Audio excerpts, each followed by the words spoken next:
Hello everyone, Assalamu alaikum. I am Dil Mohammad. Welcome back to my channel. ইতিমধ্যে যারা আমার চ্যানেলটি subscribe করছে তাদেরকে জানাই আন্তরিক শুভেচ্ছা ও অভিনন্দন।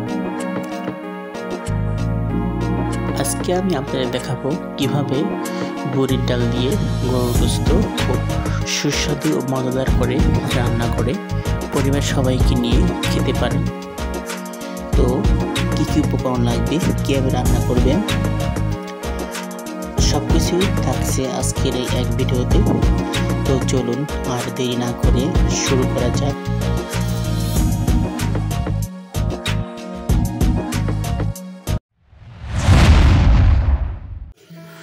বুড়ির ডাল দিয়ে গরুর গোশত রান্না করার জন্য প্রথমে এখানে আমি 1.5 কেজি পরিমাণ গরুর গোশত এবং 250 গ্রাম পরিমাণ বুড়ির ডাল অনেকক্ষণ ভিজিয়ে রাখার পরে ভালোভাবে ধুয়ে পানিটা ঝরিয়ে নেওয়া হলো। তো রান্না করার জন্য প্রথমে কড়াইয়ে কিছু শাল, এলাচ এবং পেঁয়াজ ও তেজপাতা দিয়ে তেল দিয়ে রান্নাটা শুরু করা হলো।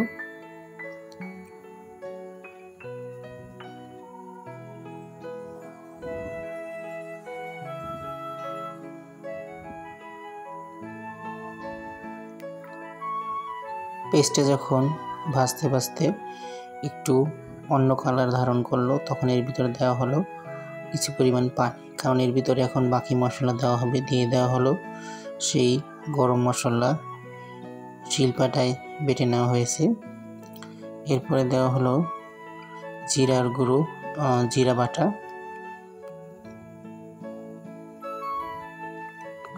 এরপরে পরিমাণ মতো লবণ, আদা বাটা, রসুন বাটা,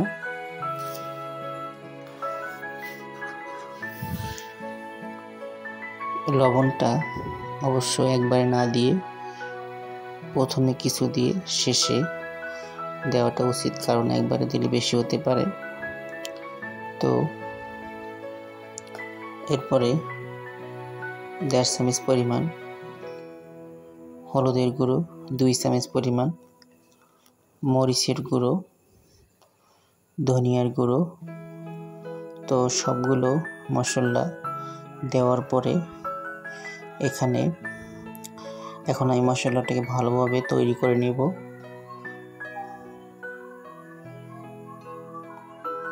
তো মশলাটা তৈরি হয়ে গেলে এর ভিতরে দিয়ে দিলাম সেই কেটে রাখা গোস্তগুলোকে একটু ছোট সাইজ করে কাটবেন, যাতে করে ডালের সাথে খুব সহজেই মিশে যেতে পারে এবং দেখতেও ভালো লাগবে, খেতেও ভালো লাগবে।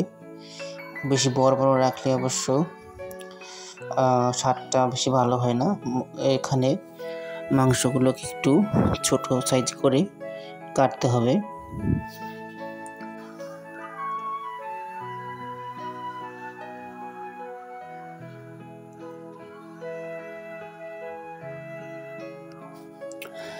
তো মাংসগুলোকে এভাবে অনেকবার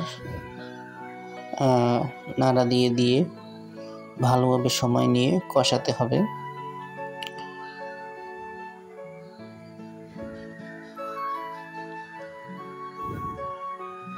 ঢাকনা দিয়ে ঢেকে 3 থেকে 4 বার মোটামুটি 40 মিনিটের মতো বা আধা ঘন্টার মতো সময় নিয়ে ভালোভাবে মাংসটাকে কষাতে হবে।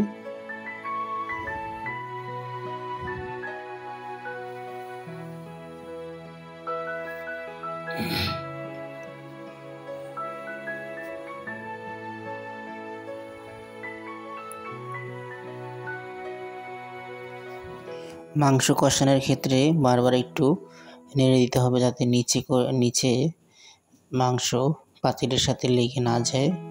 তাই বারবার নাড়া দিয়ে ভালোভাবে মাংসটা কষাতে হবে।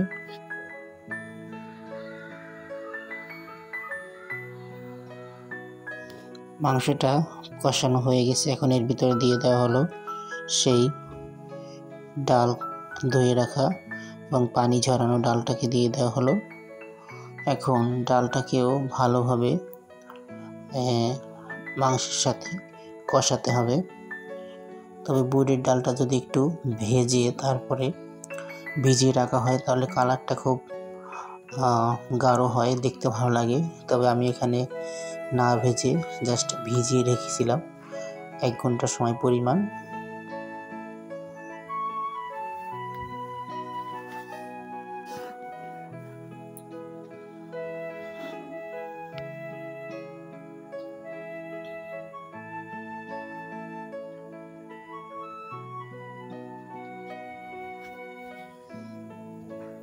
এখানে ডাল যখন দেওয়া হবে তখন ডাল থেকে নতুন করে আবার পানি বের হবে, তো পানি না দিয়ে বারবার কষাতে হবে।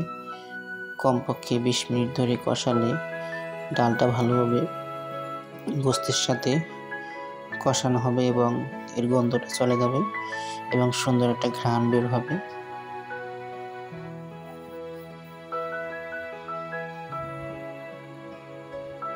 ডাল এবং গোস্ত ভালোভাবে কষানোর পরে যখন দেখা যাবে একবারে তেলগুলো উপরে চলে আসবে এবং সুন্দর একটা ঘ্রাণ বের হবে, তখন এর ভিতরে পানি দিয়ে দিতে হবে।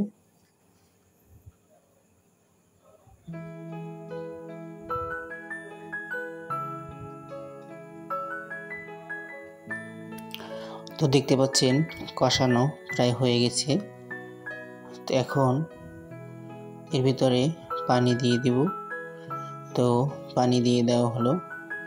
এক্ষেত্রে পানি একটু বেশি দিতে হবে, কারণ হচ্ছে ডাল এবং গোস্তটা ভালো করে সিদ্ধ হতে হবে।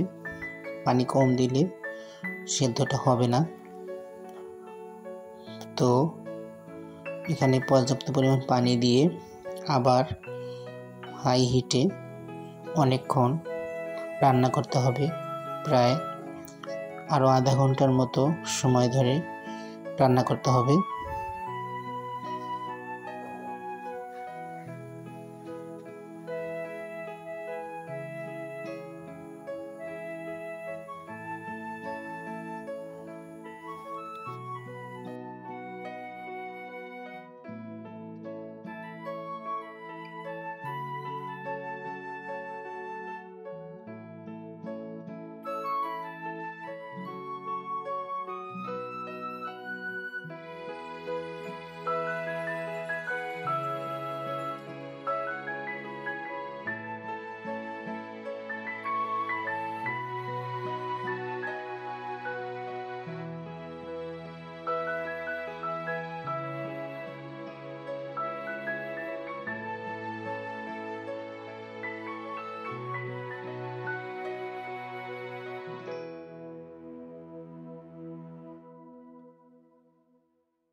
পুরোপুরি ব্লক চলে আসলে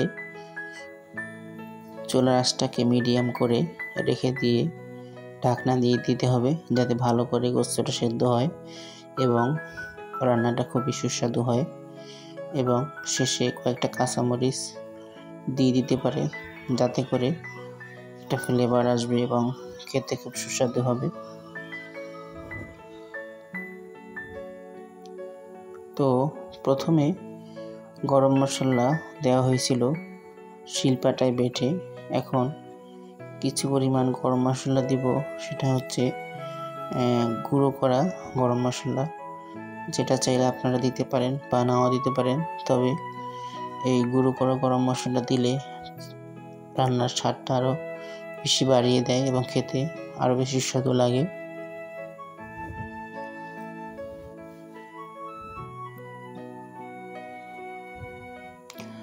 তো দেখতে পাচ্ছেন আমার রান্না প্রায় হয়ে গেছে, তৈরি হয়ে গেল সেই সুস্বাদু মজাদার ডাল দিয়ে গরুর গোশত রান্নার রেসিপি। দেখতে পাচ্ছেন কালারটা খুব সুন্দর হয়েছে এবং খেতে অত্যন্ত সুস্বাদু হয়েছে। তো এরকম আরও নতুন নতুন রান্নার রেসিপি পেতে আমার চ্যানেলটি সাবস্ক্রাইব করে পাশে থাকবেন। দেখা হবে অন্য কোনো নতুন ব্লগে। আল্লাহ তাআলা আমাদের সুস্থ রাখুক, ভালো রাখুক, এই কামনায় আজকের মতো নতুন কোনো ভিডিও দেখার আমন্ত্রণ জানিয়ে বিদায় নিচ্ছি। আল্লাহ হাফেজ।